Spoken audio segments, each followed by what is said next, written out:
Certainement autour de toi, tu as entendu parler ou tu as déjà toi-même dit cette parole. Je veux que ma vie change.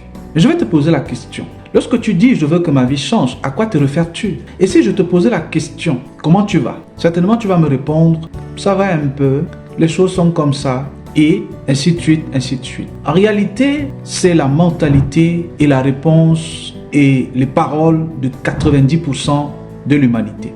Parce que ce n'est pas une question d'être blanc, ce n'est pas une question d'être noir, ce n'est pas une question d'être jaune, ce n'est pas une question d'être rouge, ce que vous voulez. C'est tout simplement un problème de mentalité. Pour cela, aujourd'hui, je voudrais qu'on rentre dans l'exploration de la mentalité.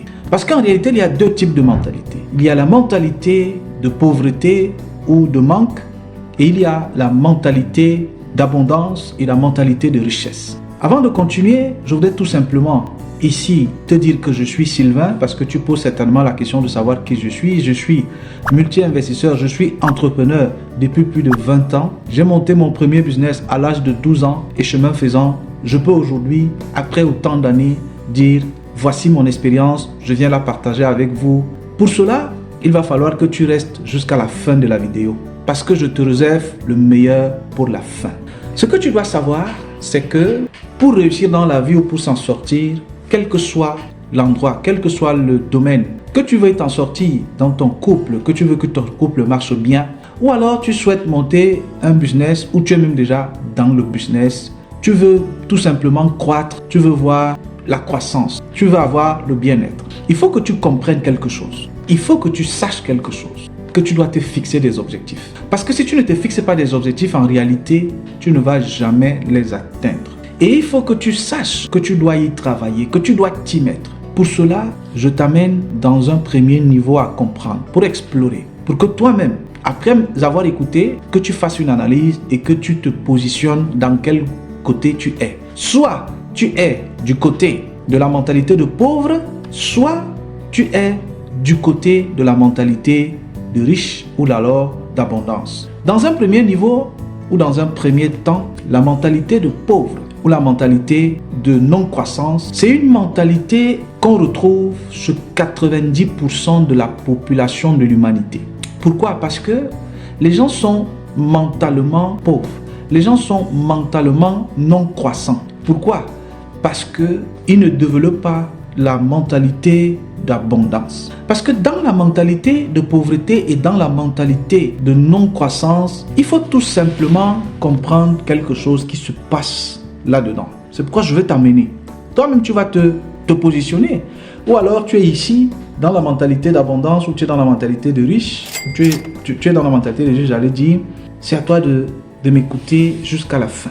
Si vous voulez avoir la réussite dans votre business, dans votre vie, dans votre couple, tout ce qu'il faut savoir, c'est que votre mentalité est soit abondante, soit de manque ou de pauvreté. La mentalité de pauvre, c'est celle-là qui veut tout dans l'immédiat et le la, comme on dit souvent au quartier. C'est-à-dire que c'est des gens qui n'ont pas de projection à moyen et à long terme. C'est des gens qui veulent tout là de suite, qui veulent avoir le résultat lorsqu'ils commencent quelque chose. Les personnes sont dans un couple, ne voient pas le fruit, ne comprennent pas pourquoi les choses ne marchent pas et se séparent, laissent tomber la relation, ne veulent pas travailler pour la relation, ne veulent pas travailler pour que les choses avancent, ne veulent pas entreprendre quelque chose ou alors quand elles entreprennent même et au bout de 2 mois, 3 mois, 6 mois, ne voient pas les résultats, disent non, ça ne marche pas et laissent tout tomber. En fait, c'est des personnes qui ne sont pas résilientes. C'est la mentalité de pauvre, c'est la mentalité de non-croissance. La deuxième caractéristique qu'on retrouve dans la mentalité de pauvre, c'est que c'est des personnes qui généralement croient qu'elles savent tout. C'est-à-dire quand vous parlez avec une des personnes qui a une mentalité de pauvre, elle va toujours vous dire « j'avais fait ça dans le passé » ou alors « je connais ça » ou alors « je connais quelqu'un qui a fait ça, mais en réalité ça ne marche même pas ». Bon, en fait, tout ce que vous allez essayer de leur dire, tout ce que vous allez essayer de partager avec ces personnes-là, en réalité, elles vous donnent l'impression, je dis bien l'impression entre guillemets, qu'elles savent tout. Mais en réalité, elles ne savent rien.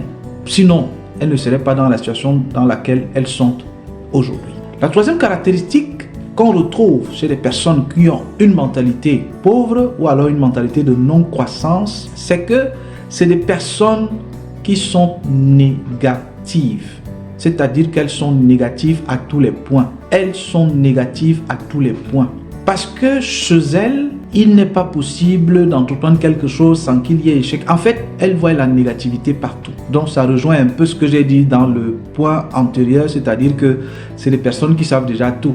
Donc, elles n'ont rien à apprendre. Elles sont négatives. C'est des personnes qui pensent que... C'est-à-dire que c'est des personnes qui se concentrent plus sur les problèmes au lieu de chercher les solutions. Quand il y a quelque chose, la personne fait ressortir seulement la partie négative. La personne, tout simplement, ce qu'elle fait, ces personnes-là qui ont une mentalité de pauvre ou une mentalité de non-croissance, c'est des personnes qui tout simplement sont très négatives.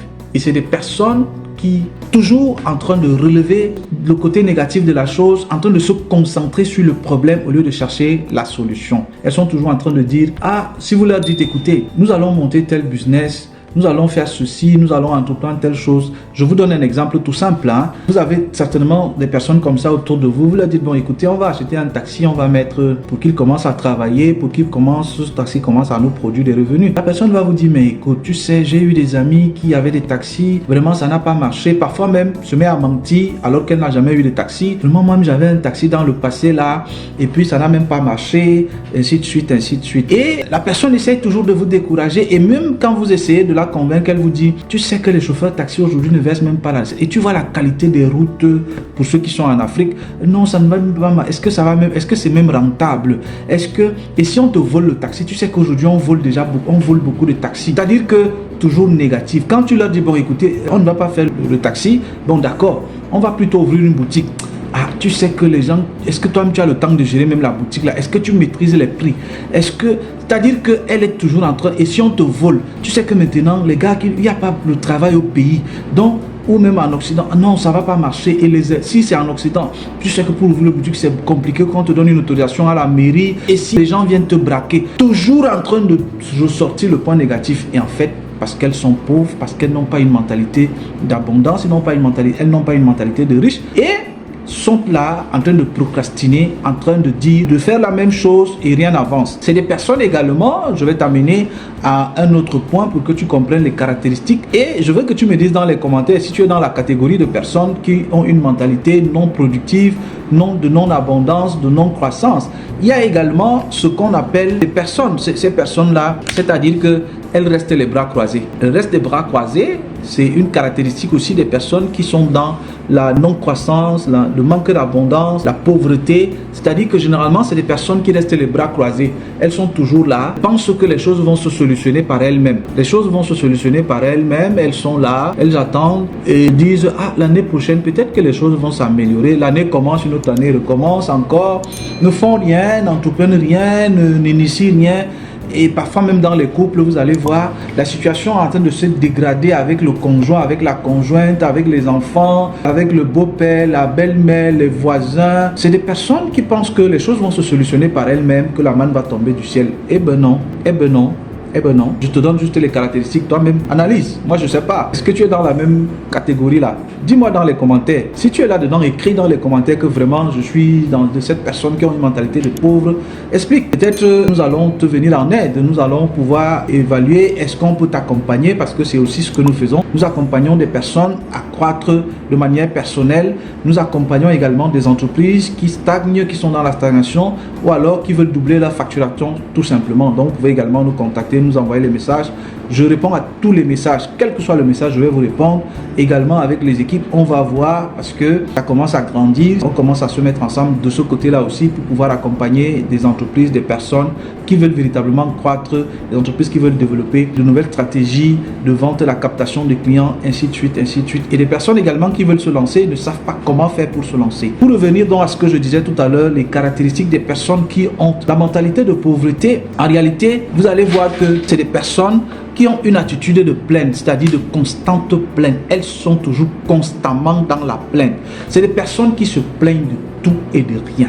Le voisin passe, il se plaint. Les gens parlent à côté, il se plaint. C'est des gens, c'est des pleurnichards en fait, c'est-à-dire qu'ils sont toujours en train de se plaindre de manière constante. Se plaint de son conjoint, se plaint des enfants qui jouent, se plaint du voisin qui joue la musique, qui se plaint. Je ne suis pas en train de se plaindre du gouvernement, je ne suis pas en train d'essayer de dédouaner ceux qui font des choses qui ne sont pas bien, ou alors qui nuisent les voisins, un conjoint qui n'est pas vraiment compatible. Je vais dire ça parce que bon, si un conjoint n'est pas, pourquoi on s'est mis d'abord avec lui? Bon, ça c'est un autre, ça peut faire l'objet d'une autre vidéo, de d'autres séquences.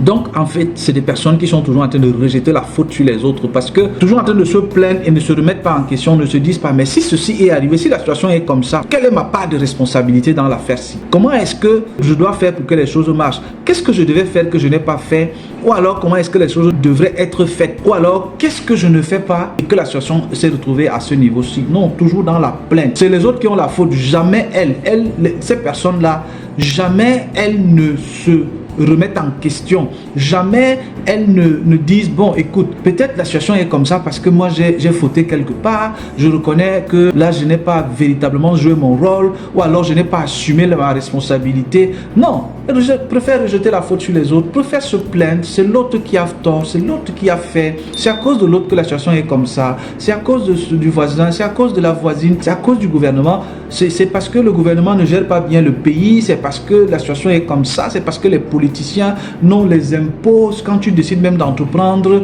vraiment toujours en train de constante plainte. Je ne suis pas ici en train de dédouaner les gens qui dirigent, ceux qui sont dans le gouvernement ou alors qui sont dans des hautes sphères de responsabilité et qui font un certain nombre de choses qui ne sont pas bien. Non, loin de là, je ne dis pas ça, je ne suis pas en train de n'interpréter pas comme ça la chose, c'est-à-dire que je sais qu'il y a des gouvernements, il y a des politiciens, il y a des gens qui font des choses qui ne sont pas correctes. Ça, je ne suis pas en train de les dédouaner. Mais ce que je voudrais ici relever, c'est que dans cette mentalité de pauvreté, dans cette mentalité de non-croissance, dans cette mentalité de manque, en fait, ces personnes-là, voilà les caractéristiques, voilà ce qui les caractérise. Bon, c'est également, vous allez constater, dites-moi également, dites-moi dans les commentaires, est-ce que vous êtes une de ces personnes-là qui est toujours en train de pointer le doigt accusateur vers les autres, en train de se plaindre de cette déresponsabilisation, cette façon de dire, moi j'ai jamais la faute n'est jamais la mienne, elle est toujours celle des autres. Peut-être vous êtes là-dedans. Si vous êtes là-dedans, ça veut dire que vous avez une mentalité de pauvre, vous avez une mentalité de non-croissance. Donc, c'est également des personnes, vous allez voir que c'est des situations, c'est-à-dire que se justifie ou alors la situation actuelle. Je peux mieux expliquer pour que vous compreniez que ce que sont ces personnes-là. C'est-à-dire que la situation actuelle de ces personnes-là, parce que peut-être ont perdu leurs parents très tôt, ou alors sont dans une situation de divorce, ou alors ont perdu leur travail, sont immigrés, sont des personnes qui viennent entre guillemets des pays sous-développés, du tiers-monde comme on dit entre guillemets, parce que je ne sais même pas tiers-monde et quoi que ce que ça signifie. Non, je suis un immigré. En fait, leur situation actuelle leur donne un motif pour justifier leur pauvreté. En fait, ils se servent de la situation actuelle, qu'elle soit politique, qu'elle soit matrimoniale, financière, économique, physique, pour justifier leur état de pauvreté. C'est ça. C'est des personnes qui ont une mentalité de pauvreté, c'est des personnes qui ont une mentalité de non-croissance. Elles utilisent tout simplement leur situation actuelle pour justifier leur état de pauvreté, leur situation de pauvreté. Est-ce que vous êtes dans la catégorie de personnes là? J'en sais rien. Vous-même, identifiez, écoutez, identifiez, vous analysez, regardez, identifiez, vous allez dire, analysez votre vie.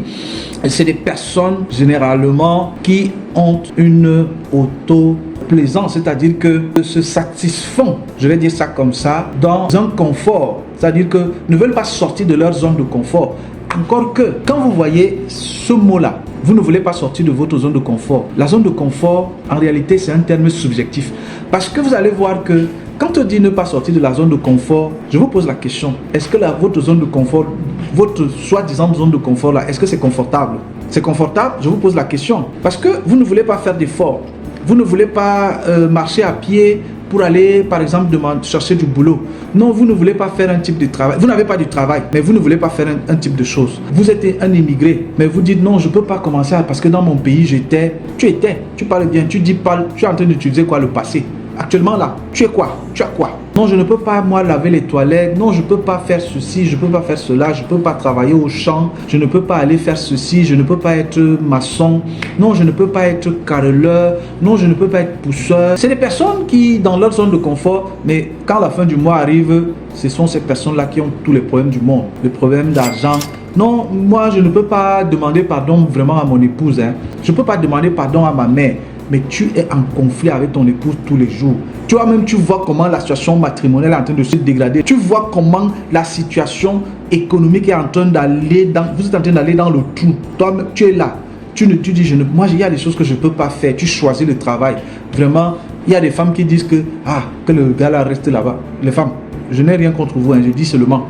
Est-ce que vous êtes dans la catégorie là? Les hommes aussi qui disent que ma femme est comme ça, ma femme est ceci, ma femme est cela, toujours en train de critiquer. C'est-à-dire que, et puis ne veulent pas sortir de leur zone de confort pour faire des efforts. Mais je pose la question, est-ce que la zone de confort là est confortable? Je ne sais pas, vous-même répondez à cette question là dans les commentaires. Donc voilà la première catégorie de personnes qui est pauvre parce que c'est une question de mentalité. Tout simplement, une question de mentalité. Alors, si vous êtes dans cette catégorie là, écrivez dans les commentaires, dites-moi en commentaire, est-ce que vous êtes dans la catégorie de personnes qui sont toujours en train de se plaindre, qui ont une mentalité de pauvres, qui trouvent un justificatif parce qu'elles sont dans une situation, la situation dans laquelle elles sont actuellement, la situation actuelle leur donne un moyen de se justifier leur état de pauvreté, ou alors c'est des personnes qui sont toujours en train de pointer du doigt vers les autres, ou alors vous êtes une personne négative, une personne qui croit que tout ce qu'on va, c'est-à-dire que quand on dit il faut acheter un taxi, vous dites on va voler le taxi, on va braquer le taxi. Si vous leur dites entreprenons quelque chose, lançons une entreprise, elles vous disent, la première parole qui sort de la bouche de la personne là, non, est-ce que ça va même marcher? Je ne pense pas. Ah, j'ai un ami qui avait déjà fait ça, ça n'a même pas marché, hein. Quand vous leur dites non, bon écoutez, commençons telle activité, la personne vous dit, est-ce que ça va pas même marcher? Si tu lui dis, écoute, je pense que il est normal ou alors il est préférable qu'on commence à épargner. Est-ce qu'on a même d'abord l'argent pour épargner? On va épargner qu'on a d'abord combien? Voilà, ce n'est pas une question de couleur de peau ou de pays ou de sphère géographique. Je vous ai dit que c'est une question de mentalité. C'est là-dedans. Alors, dites-moi dans les commentaires si vous êtes dans cette catégorie-là. Et dans une prochaine vidéo, je vais vous parler de la mentalité, donc de l'abondance, de ceux qui sont dans l'abondance. En réalité, c'est 10% de la population mondiale qui sont dans cette catégorie-là, la mentalité de l'abondance, la mentalité de croissance. À très bientôt sur Action Pratique. Merci de nous avoir accordé de votre temps. N'oubliez pas de souscrire, de liker et de partager, tout simplement. C'est ça qui va nous permettre de grandir, c'est ça qui va permettre de nous motiver pour vous produire des contenus de qualité, parce que c'est quand même plus de 20 ans d'expérience, non les gars? Ce n'est pas normal qu'on publie une vidéo et qu'on se retrouve à, je sais pas, on veut que la communauté grandisse. Faites grandir la communauté, les gars. Faites grandir la communauté. Faites grandir la communauté. Nous avons plus de 20 ans d'expérience à partager avec vous. Merci, à très bientôt.